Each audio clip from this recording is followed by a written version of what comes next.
এটা কে কিনে দিয়েছে বাবা? কে কিনে দিয়েছে?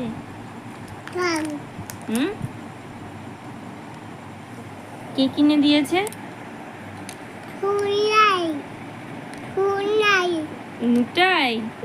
তাহলে সোনাই? সোনাই কিনে দিয়েছে? ও, তুমি চিপ খেতে ভালোবাসো? তোমার নাম কি? শ্লোক? তোমার পাপার নাম কি? পাপার নাম কি? সোমনাথ? আমাকে কি একটা দেবে? দেবেন না, দেবে না? ও বাবা, ভেঙে খাবো? কেন, গোটা দেবে না?